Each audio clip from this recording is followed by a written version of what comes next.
Las jirafas encendidas son otra de las imágenes dalinianas que se han fijado en el subconsciente colectivo.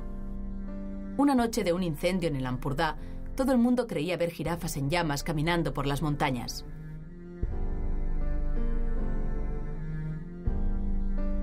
Pero el significado de las jirafas encendidas está muy apartado de un incendio forestal.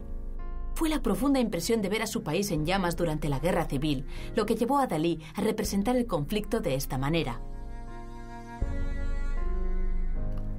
De todas partes subía en la martirizada España un olor de incienso, de casullas, de quemada grasa de curas y de carne espiritual descuartizada que ascendía hasta el cielo en el olor mismo del éxtasis del orgasmo de la revolución.